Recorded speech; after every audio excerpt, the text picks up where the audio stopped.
Hari pertama Ramadan, harga komoditas sayuran di sejumlah pasar tradisional terpantau juga naik. Nah, tapi kita informasikan dulu, memasuki bulan Ramadan ini, aturan penggunaan pengeras suara di masjid atau musola ternyata kembali ramai diperdebatkan. Aturan yang diterbitkan Menteri Agama itu, pemirsa, untuk menyeimbangkan antara kebutuhan syiar agama dan menjaga harmoni sosial.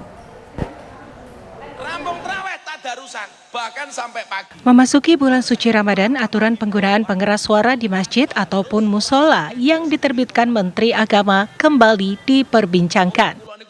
Adalah opini pendakwah Miftah Maulana Habibur Rahman atau yang dikenal dengan Gus Miftah yang menyorot pembatasan penggunaan pengeras suara di masjid tersebut. Dalam video itu, Gus Miftah memprotes imbauan tadarusan yang tidak boleh menggunakan speaker. Aturan pembatasan penggunaan pengeras suara dimaksud tertuang dalam Surat Edaran Menteri Agama Nomor 5 Tahun 2022 itu sebenarnya mempertimbangkan antara kebutuhan umat Islam sebagai salah satu media syiar dengan pentingnya merawat persaudaraan dan harmoni sosial. Mengingat masyarakat Indonesia memiliki latar belakang beragam termasuk soal agama dan keyakinan. Ketua Dewan Masjid Indonesia yang juga Wakil Presiden ke-10 dan ke-12 Yusuf Kala pun angkat suara menanggapi polemik ini. JK mendukung surat edaran Menteri Agama itu demi terwujudnya suasana ibadah yang syahdu.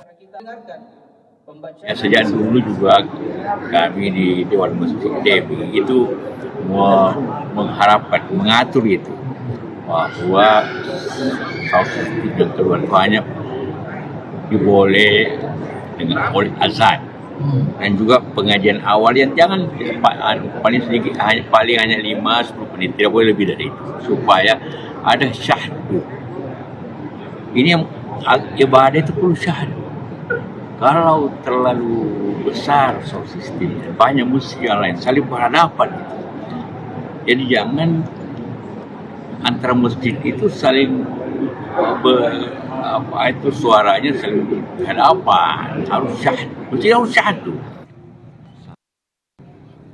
Pendapat senada juga diungkapkan Wakil Sekjen Majelis Ulama Indonesia Muhammad Ziyad yang menilai aturan penggunaan pengeras suara di masjid ataupun musola itu sudah cukup moderat.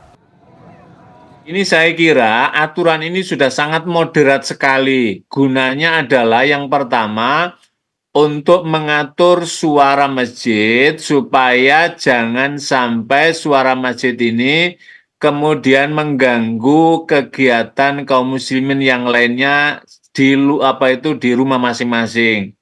Misalkan ada orang yang sedang sakit, orang sedang ini dan lain-lainnya.